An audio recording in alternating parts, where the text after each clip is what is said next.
bigger mistake, the Eagles not going to Jalen Hurts earlier on Peterson's end, or Matt Nagy pulling Mitch Trubisky earlier in the season only to go back to him now? I think it's Matt Nagy pulling Mitch Trubisky at 3-0. When you look at the situation, there was really no need to go to Nick Foles other than the fact that you had some familiarity with Nick Foles and you felt like, I traded for him, I signed off on this, now I have to prove to everyone that this is going to work. When Mitch Trubisky was 3-0 and he kind of, things were fine.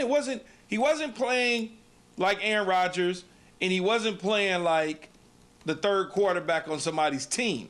But you certainly made it feel that way to the people out there that don't really watch football, that just see it and hear about it in the media. Because when you're 3-0, no matter how you got there, you don't mess with the chemistry. You allow it to continue to keep going to such time that it's not working anymore. And then when you look at the Philadelphia Eagles on that side, they waited a little bit too late, but I also understand why they did it, because as I've always told you, JWill, you follow the money. And the money got caught up in this situation this time around for the Eagles, and it could ultimately hurt them at the end of the day.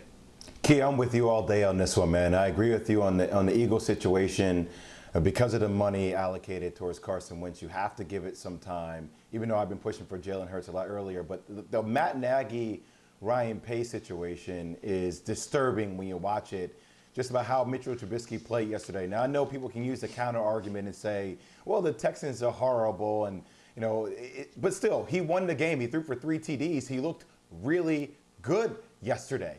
But imagine this, Keyshawn, for 1 second. Is there a chance that Matt Nagy and Ryan Pace can save their jobs if Mitchell Trubisky continues to play like this, if he plays at a hot pace? Can we be looking at a team at 6-7, just like the Vikings, that all of a sudden get hot later in the season? Matt Nagy now making that comment, our offense is finally starting to come together. Their defense stepped up. It was the first time you saw a complete Bears team. Is there a chance we can see both these guys employed next season? Here's how you do that, Jay.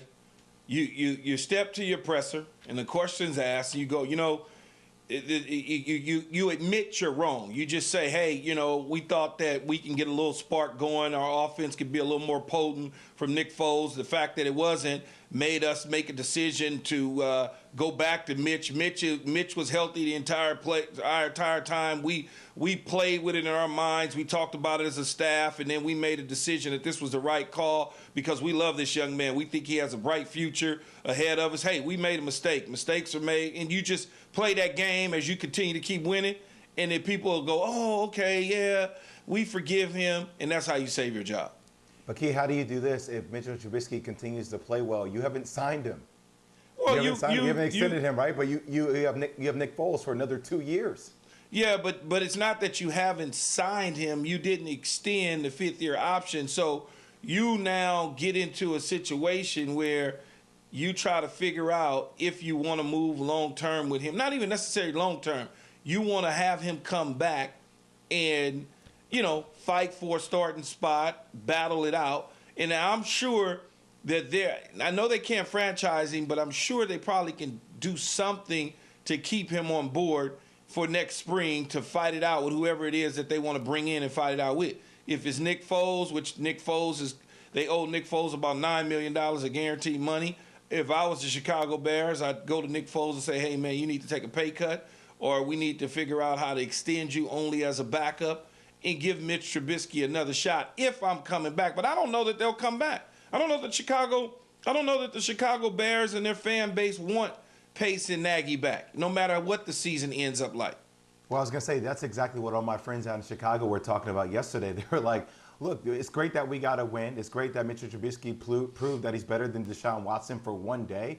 But at the end of the day, we still don't want Matt Nagy around. We still don't want Ryan Pace around. We want to move on, and we want to continue to build in a rebuild type of direction. The team may have not been down on him as much as the coaches. Allen Robinson certainly knows that he's a guy who can get him the football, where Nick Foles, on the other hand, probably struggled to get Allen the football at times. And so when you look at it from a receiver standpoint, you always want to make sure you put your arms around the quarterback, not just selfishly for the football, but to make him know no matter what, you're behind him, you're with him. Now, people would say that's calling the game, or people that was watching the game could say, oh, he's happy he's getting the football, he's buttering him up. No, he knows what his teammate can do, and he probably has full confidence in his ability, even though us as outsiders, we look at it and say Mitch Trubisky can't play dead in a cowboy movie half the times.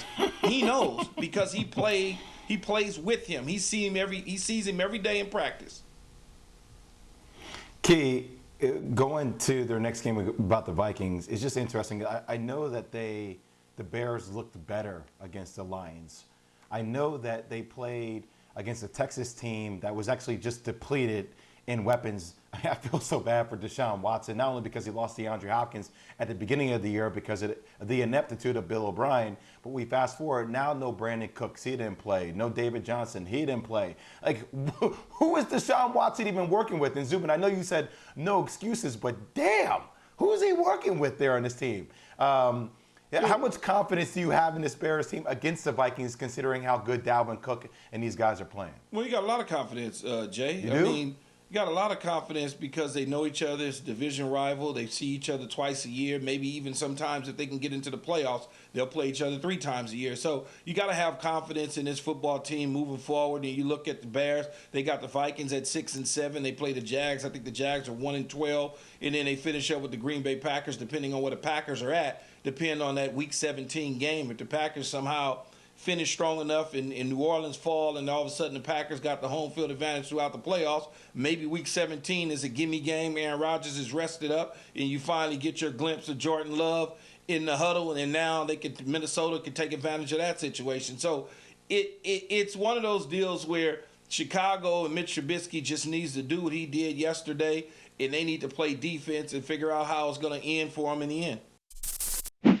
Thanks for watching ESPN on YouTube. For live streaming sports and premium content, subscribe to ESPN Plus right now.